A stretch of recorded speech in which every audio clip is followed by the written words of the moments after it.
Müşteride bir değişiklik yok zaten. Daha önce de açıktı. Zaten müşteri daha çoğaldı inşallah. Ama sizin üzerinize değerli adam yardım. Nereye? Hangi köy? Ha, Ezgin amca. Hadi ağam. Söyleyeyim mi? İnşallah güzeldir. Havalar ısınınca. Tamam. Hoş geldiniz Sayın Valim. Teşekkür ederim. Başım üstüne gel. Allah razı olsun. Allah eksikliğinizi vermesin. Siz nasılsınız? İyisiniz? Sizi başımızda gördük. Daha memnun olduk. Yavaş yavaş normalleşiyoruz. Ama bizleri elden bırakmayalım. Az değil, mesafeye. Bak takıyorum biraz da şey gelmiş diye. Şeyleri de biraz daha seyreltelim. Yani müşteriye otururken müşterimizle düşünelim. Yoksa bir daha kapanırsak vallahi. Aslında neler yapılacak? Bir sağlık çalışanlarımızın hastaları, şüpheli hastaları evde muayene etmeleri, tedavilerini evde uygulamaları, bunların hastanelere gelişinin önüne geçilmesi. Bizim daha önce günlük 2000 kişi Covid şüphesiyle hastanelere başvuruyordu. Yapılan bu çalışmalarla 180 civarında filasyon ekibi oluşturuldu. Çağrı merkezi oluşturuldu.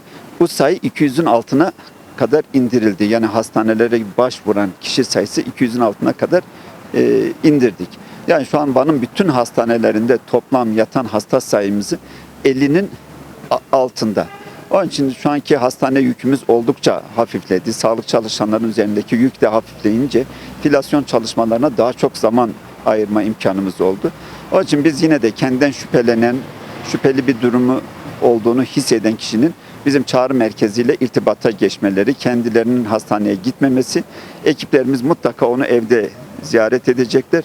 Gerekliyse tedaviye başlayacaklar, gerekliyse hastaneye gönderecekler. Bizim bu uygulamamızın böyle devam etmesi lazım. Bu hassasiyetimizin devam etmesi gerekiyor. Yani nasıl olsa tedbirler kalktı, artık bu salgın bitti. Düşünmememiz lazım.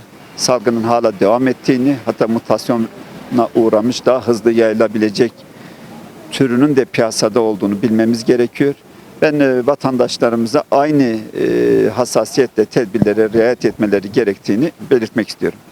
Efendim son vatandaşlar maske, mesafe kurallarına riayet ettiler mi bu süreçte? Kesinlikle. Van etmeyen de oldu yer yer ama Van'ın büyük bir kısmı buna riayet etti. Ben bunun için Van halkına teşekkür ediyorum. Efendim denetimler devam edecek mi? Kesinlikle daha fazla devam edecek. Denetimler daha fazla devam edecek. Hele özellikle bu 1-2 hafta bizim daha dikkatli olmamız lazım. Vatandaşın da daha dikkatli, bizim denetim birimlerimizin de daha çok sahada olması lazım. Biz de onun için bugün bir anlamda denetimdeyiz yani. Hem az kaldı. Kapıköy sınır kapısının açılması gündemde olacak mı? Yani bu hep gündemde. İnşallah açılabilecek noktaya, pandemi süreci bölgemizde, İran'da açılabilecek noktaya gelir diye umut ediyoruz yani.